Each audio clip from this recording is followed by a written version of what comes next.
Halo Sobat KBRI Ankara, kembali lagi ke Bincang Inspiratif KBRI Talk. Saya Ratu, Pensos Bud KBRI, dan bersama saya dua orang narasumber kita yang sangat luar biasa sekali.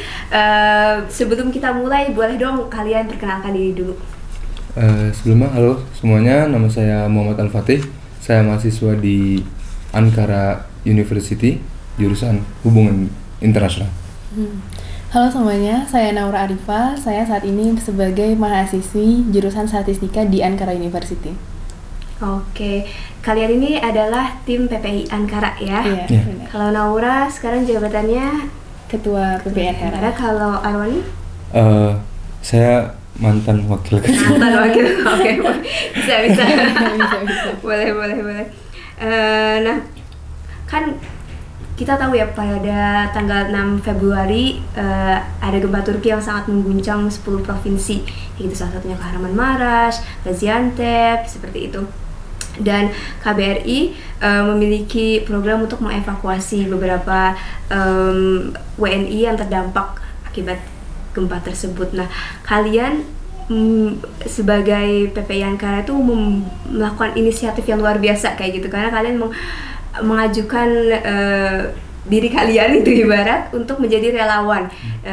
Bisa diceritain nggak kayak apa sih yang melatar belakangi kalian untuk menginisiasikan diri kalian untuk ya saya mau ikut gitu, saya mau berkontribusi gitu. Sebenarnya itu kepikiran kalau misalnya gini, ketika bumi berguncang, apalagi sih hal kekuatan kita sebagai manusia yang bisa saling menguatkan antara satu sama lain, selain kita bekerja sama dan solidaritas untuk membantu teman-teman kita yang membutuhkan gitu. Dan di sisi lain juga saya teringat salah satu pesan Pak Dubes ketika kita menjadi mahasiswa. Kita tuh bukan cuman mahasiswa yang belajar di kelas, belajar di universitas doang, tapi kita jadi mahasiswa yang bisa berdampak untuk orang-orang sekitar kita, terutama ketika mereka sedang membutuhkan. Dan kita pengen jadi fast responder terhadap masalah-masalah yang sedang dihadapi teman-teman kita, terutama mahasiswa Indonesia yang ada di Turki. Sebenarnya terkhususnya di wilayah PPI Ankara, namun saat ini kejadiannya lebih meluas, yaitu teman-teman yang terkena gempa di beberapa wilayah tersebut. Di sisi lain, nggak lain dan nggak bukan, saya juga teringat salah satu ayat Al-Quran yang menyebutkan ketika kita melakukan kebaikan untuk orang lain, maka kebaikan itu akan kembali lagi kepada kita. Jadi ya kenapa enggak gitu, karena pun kita di dunia juga banyak banget dosanya, banyak banget salahnya. Jadi mungkin dari kebaikan-kebaikan yang kita lakukan itulah yang bakal menolong kita nantinya di kemudian hari ketika kita susah. Iya sekali. Ada yang mau ditambahkan? Ya mungkin alhamdulillah juga ketika kita menginisiasi untuk membantu teman-teman yang terdampak, banyak inisiatif-inisiatif baik dari teman-teman PPI Ankara yang sebenarnya bukan cuma PPI Ankara doang, banyak PPI lain dan banyak organisasi lain yang ikut kontak ke kita dan ikut mendiskusikan apakah ada yang bisa mereka salurkan ataupun apakah ada yang bisa mereka bantu. Dan itu semua membuktikan kalau misalnya memang kita di sini adalah bukan cuma sekedar mahasiswa PPI Ankara, mahasiswa PPI Kütahya, mahasiswa PPI Istanbul, tapi kita di sini adalah mahasiswa Indonesia. Luar biasa sekali. Kalau boleh tahu itu sih, kan gempanya tanggal 6 ya, itu kalian mulai berkoordinasi, mulai menginisiasikan menjadi relawan itu sejak tanggal berapa? Semenjak setelah kejadian gempa itu sih, jadi pas banget satu hari di tanggal 7-nya itu kita udah prepare untuk ngesiapin shelter di Wisma, mengkoordinasikan barang-barang kebutuhannya kayak kasur, nyediain handuk, kebutuhan baju juga gitu. Nah di tanggal 8 Februari baru teman-teman dari kota terdampak Kahramanmaraş, Gaziantep datang di tanggal 8-nya begitu. Oke. Boleh diceritakan nggak gimana proses berkoordinasinya itu, kayak misalnya kan pastinya nggak cuma dengan KBRI ya, pasti dengan organisasi atau pihak-pihak institusi lainnya kayak gitu.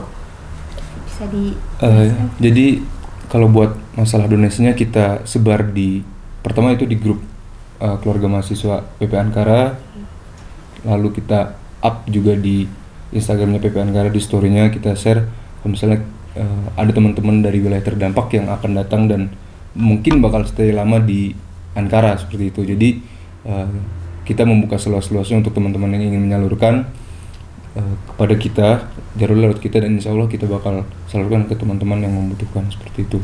Itu tingkat antusiasmenya tinggi ya? Itu alhamdulillah banget sih, banyak banyak banget yang benar-benar tiba-tiba ngechat, ada yang bisa dibantu nggak, tiba-tiba kak ini ada donasi sekitar segini dan orangnya maunya itu berupa barang yang bakal dikasihkan ke korban-korban seperti itu. Dan Dari semua lapisan ya berarti nggak cuma Ya. gitu. bukan cuma organisasi di Turki, di Indonesia pun banyak sekali yang Seperti itu. ikut menyalurkan ke sini. Bahkan Pemda juga lewat kalian ya kalau Iya. dengar ya. Benar sekali. Jadi di awal itu ketika kita berkoordinasi, pada awalnya kita juga membantu ketika pendataan ya, teman-teman korban gempa, terutama juga membantu KBRI. Lalu setelah itu pastinya mereka datang ke sini, nggak mungkin kan bisa bawa isi rumah nyampe ke Ankara. Pasti mereka nggak bisa bawa apa-apa, menyelamatkan diri aja itu udah alhamdulillah banget bisa selamat dari gempa 7,8 skala Richter gitu. Jadi ya kita juga open donasi juga, terus kita juga open kalau misalnya ada yang mau ngasih baju-baju, barang-barang kebutuhan primer, handuk, sabun, gosok gigi dan lain sebagainya, kita juga open gitu. Jadi dan di situ pun kita juga berkoordinasi dengan seperti yang Kak Fatih bilang tadi, koordinasi antara donatur-donatur dari berbagai lembaga ataupun dari pribadi melalui PP Ankara, dan kita salurkan kepada teman-teman korban gempa begitu. Dan inisiatifnya luar biasa banget sih. Pada awalnya kalau kita sebelum di hari kedatangan teman-teman korban gempa ke Ankara itu, kita awalnya cuma buka untuk 15 orang aja nih relawan yang kita butuhin, nama-namanya siapa gitu. Tapi ternyata di luar ekspektasi banget. Kalau misalnya yang daftar tuh sampai 60 orang. Dan itu tuh bukan cuma dari Ankara doang, bahkan dari luar kota tuh ngechatin kita juga kayak, aku dari luar kota nih, aku pengen bantu, gimana caranya gitu. Jadi mereka benar nunjukin kepedulian mereka terhadap teman-teman yang lagi kena musibah gitu. Dan untuk donatur pun kita kira bakal cuma 1-2 donatur doang, tapi ternyata enggak segitu. Ternyata 25 lebih donatur yang ikut membantu, baik dari lembaga Pemda dari di Indonesia ataupun dari lembaga-lembaga organisasi non-profit di Turki ataupun di Indonesia gitu. Biasa sekali. Kalau tadi kan kita udah dengar dari apa ya, kolaborasi gitu ya. Ibarat positifnya lah gitu, karena mulus-mulus aja gitu terdengar. Nah, kita pengen tahu nih kayak gitu, apa sih tantangannya, apa sih kayak keluh kesahnya ketika berkoordinasi kayak gitu, ketika mengurusi shelter. Dan itu kayak shelter tuh bisa digambarkan nggak sebelumnya, mungkin sebelum keluh kesah kayak gimana gitu pembagiannya? Kan tadi ada yang perempuan, ada laki-laki ya, terus kayak gimana sih pengaturannya kayak gitu pembagiannya? Jadi mungkin kalau misal problem yang di cowok itu ya, kalau yang di cowok itu problemnya banyak miss datanya. Jadi kayak tadi apa namanya, data barang masuk dan data barang keluar yang ya banyak kurangnya lah istilahnya gitu. Itu sebenarnya yang masalah utama di laki-laki. Dan paling kalau di shelternya mungkin ya kebersihan sih Kak. Kebersihan kondisi shelternya yang mungkin ya banyak sampah seperti itu ya. Cuman ya sudah seperti itu. Dikit ya berarti tantangannya. Iya sebenarnya. Atau emang positive vibes. Jadi kalau saya mau menambahkan, kondisi shelter itu bisa digambarkan kayak jadi perempuan dan laki-laki pasti dipisah ya ruangannya. Kalau yang laki-laki itu ada di daerah namanya di Wisma itu namanya kita sebut GSG gitu. Jadi di sana dekat lapangan lah gitu. Dan di sana lumayan dingin kalau bagi laki-laki kondisinya. Nah, kalau perempuan tuh alhamdulillahnya ada di kamar-kamar gitu yang disediakan di lantai basementnya Wisma KBRI. Alhamdulillahnya di sana lumayan hangat gitu kondisinya. Dan untuk tantangannya sendiri, kalau bagi saya pribadi sebagai relawan, koordinator relawan yang mengurus teman-teman korban gempa di sana, mungkin tantangannya itu lebih kayak ke tantangan untuk bisa mendistribusikan barang donasi yang diberikan itu seadil-adilnya gitu. Jadi kadang-kadang ada beberapa barang di awal itu yang terutama ketika minggu-minggu awal.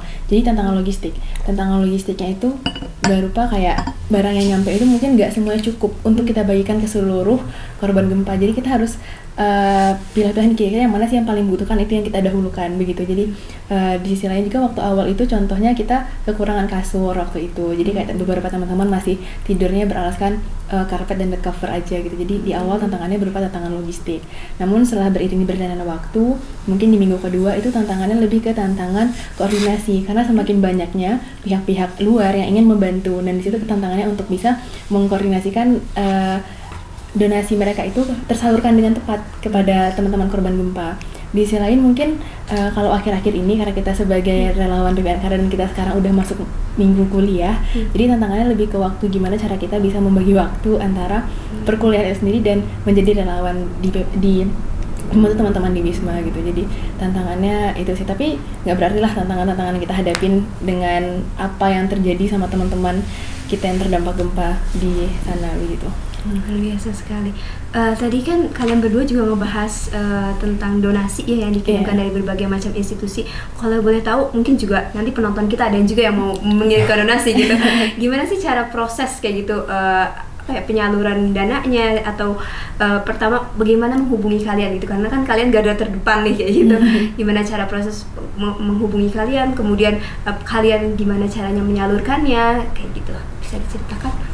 Mungkin kalau di awal, kalau misalnya kita sebagai PPN Kara, ketika kita tahu mendengar kabar gempa tersebut, kita membuka donasi yang kita sebarkan informasinya melalui grup WhatsApp ataupun juga sosial media kita di Instagram PPN Kara.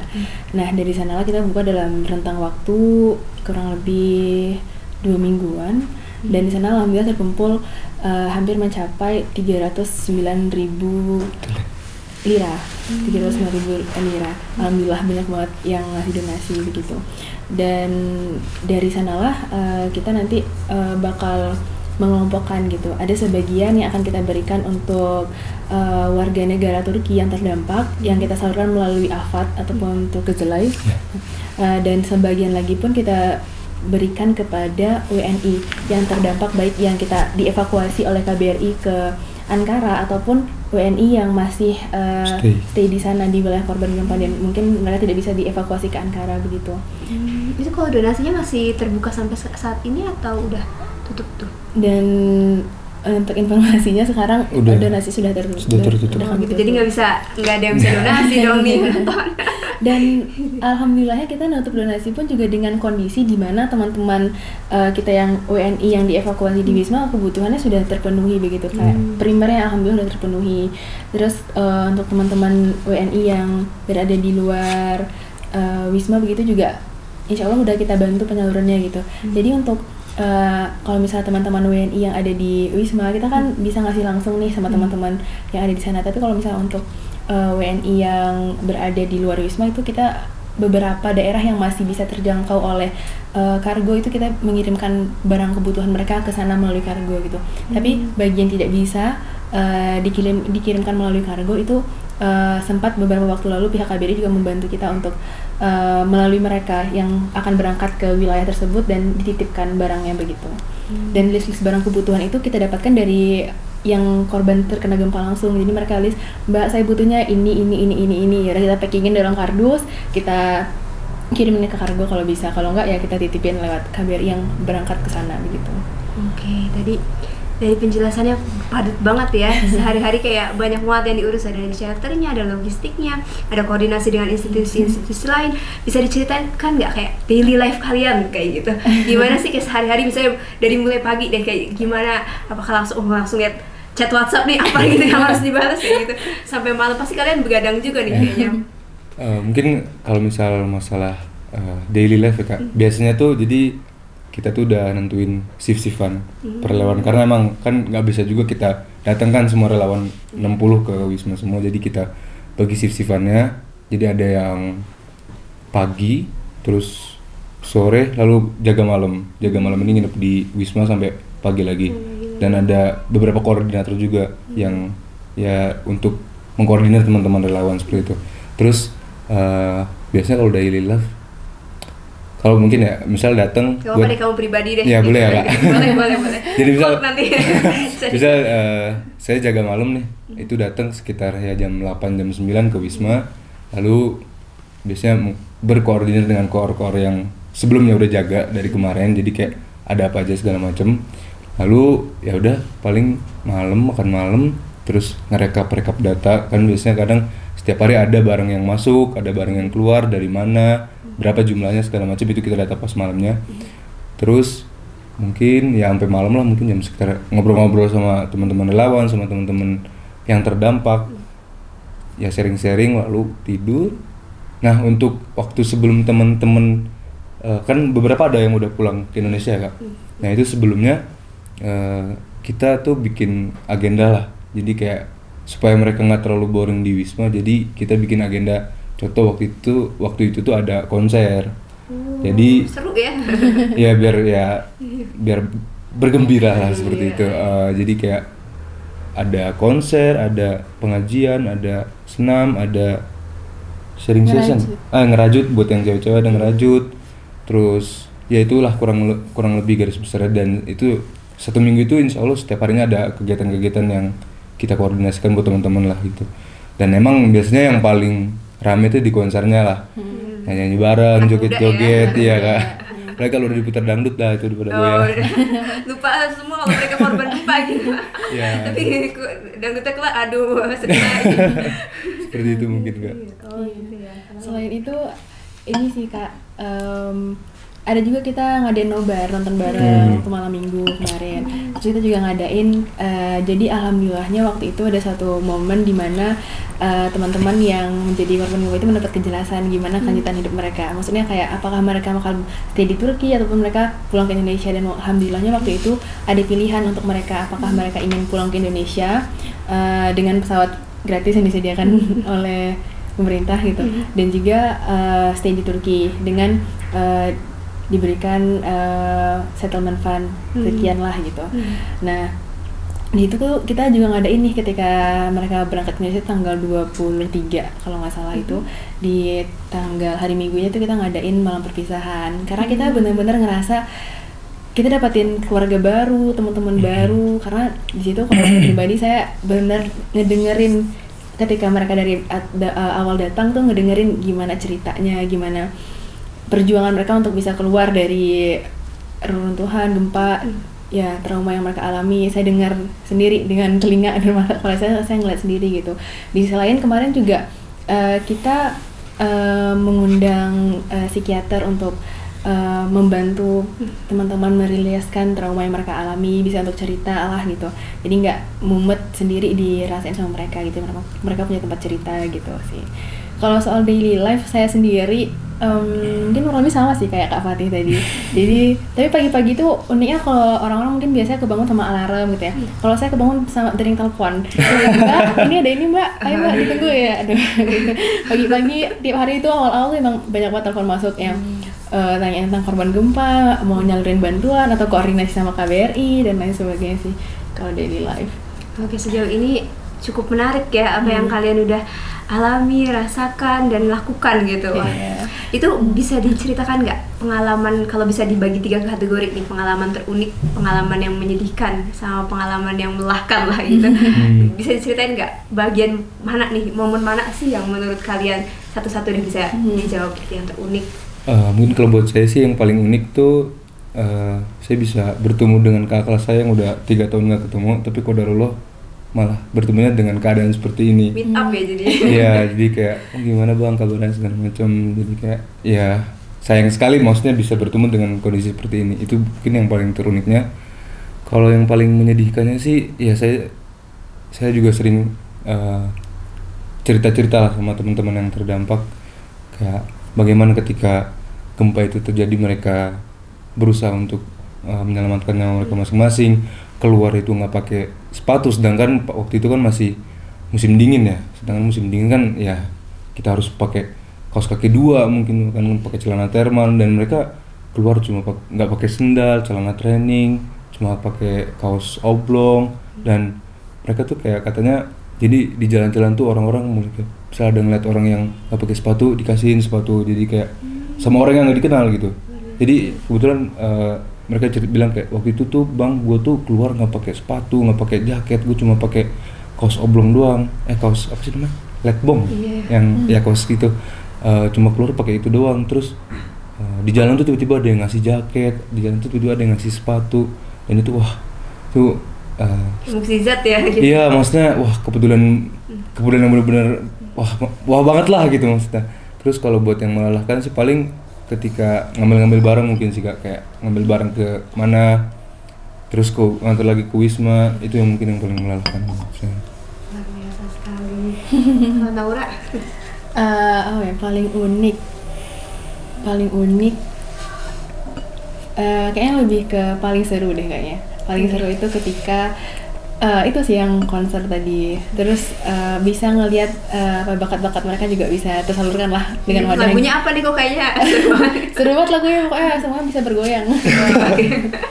Di sana terus terunik. Terus kalau misalnya ini sih, kalau saya pribadi itu yang paling seru juga ketika kita belum punya ilmu yang sebegitu nyalah untuk bisa manajemen teman-teman kapan gempa, tapi di sana kita banyak banget belajar gimana cara memanajemen emosi sendiri dan memanajemen teman-teman agar seluruh barang bisa tersalurkan dengan baik. Jadi kemarin itu kita juga sebagai relawan kita juga bikin ininya, ada koordinatornya, ada PJ logistik, PJ dokumentasi, juga ada PJ informasi gitu yang mencatat barang kebutuhan mereka apa, data barang masuk bagaimana, data barang keluar udah diberikan sebagaimana gitu. Juga belajar banyak banget untuk bisa manajemen semua hal itu biar terorganisir dengan baik gitu, biar nggak nulis di kertas doang, biar nggak manual doang. Itu juga belajar banget sih.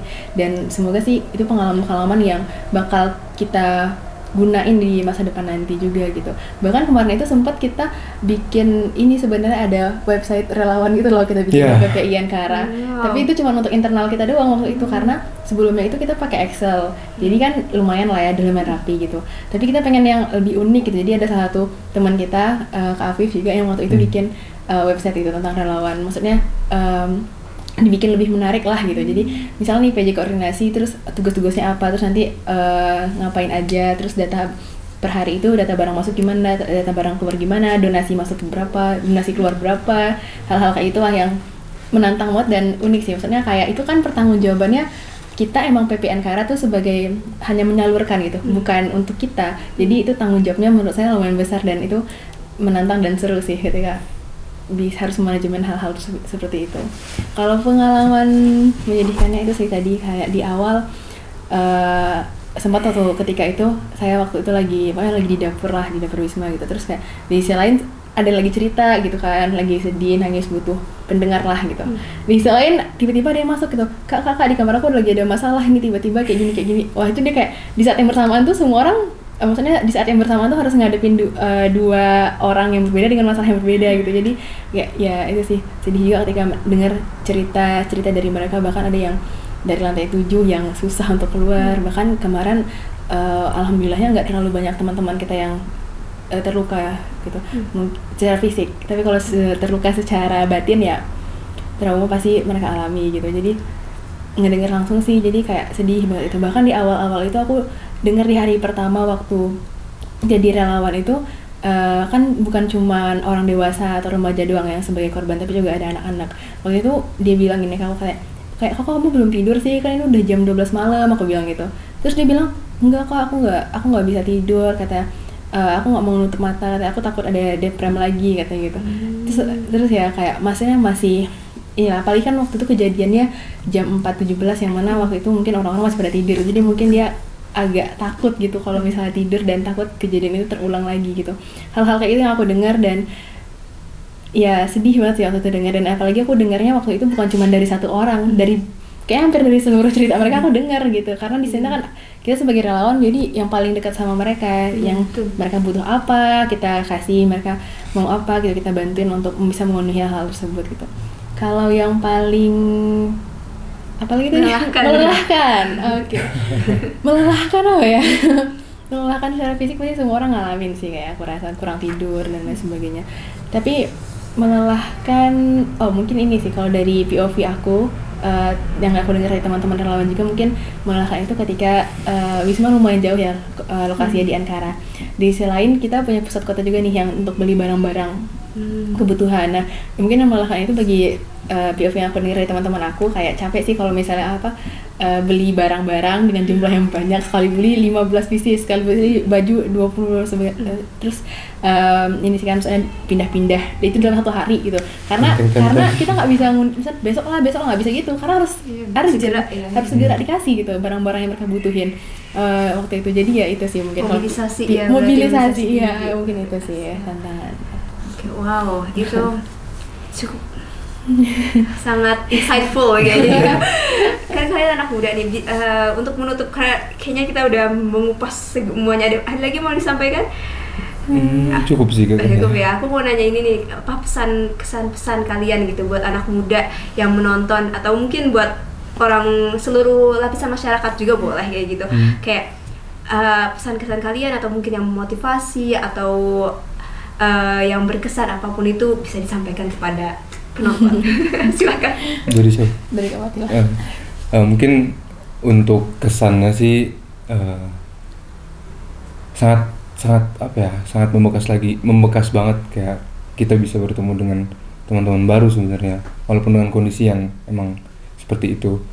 Tapi terlepas dari itu semua, saya bisa menemukan karakter-karakter yang baru di orang-orang gitu. Jadi kayak satu orang ini seperti apa, satu orang ini seperti apa, dan yang paling berkesan adalah bagian ini sih, banyak yang donasi itu sih Kak.